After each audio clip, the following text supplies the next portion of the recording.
Hi friends, আমি তোমাদের সাথে আজকে শেয়ার করতে চলেছি একটা নতুন রেসিপি সবজির পরোটা। দেখতে পাচ্ছ এর মধ্যে আছে গাজর, ধনিয়া পাতা, তারপর পেঁয়াজ কুচি, তারপর রসুন কুচি, তারপর লঙ্কার কুচি। এখানে দেখছো একটা ডিম ফাটিয়ে দিয়েছি, আপনারাও চাইলে একটা ডিম ফাটিয়ে দিতে পারেন।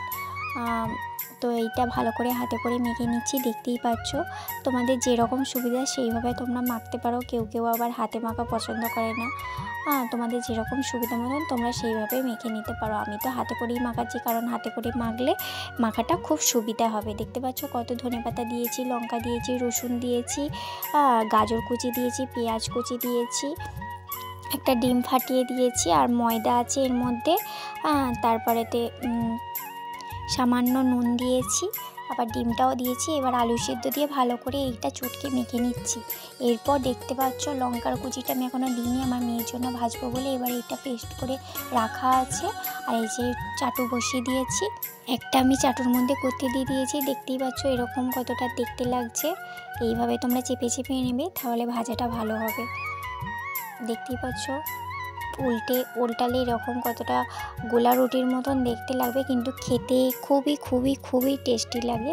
তোমরাও বাড়িতে ট্রাই করে দেখতে পারো, খুবই টেস্টি হবে, খুবই ভালো।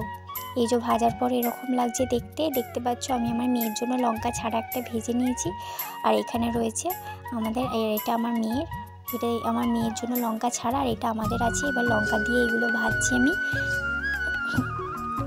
এরকম হয়েছে দেখতে পাচ্ছ। এখন আমি এটা মাখা আছে, এটা আমার মেয়ের করে রাখছি, কারণ আমার মেয়ে তো লঙ্কা খায় না, ওই জন্য মেয়েটার আলাদা করেছি।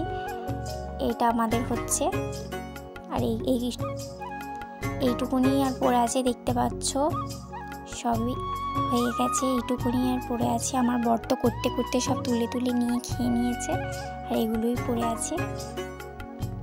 এই যে আমার মেয়ে খেতে আরম্ভ করে দিয়েছে। আমার মেয়ে যেহেতু ছোট, একটু ওকে সস মাখিয়ে দিয়েছি। তোমরাও সস মাখিয়ে যাদের যাদের পছন্দ খেতে পারো, রুটির মতন গোল করেও খেতে পারো, বা এরকম চামচে করে খেতে পারো। দেখতেই পাচ্ছ কত নরম হয়েছে।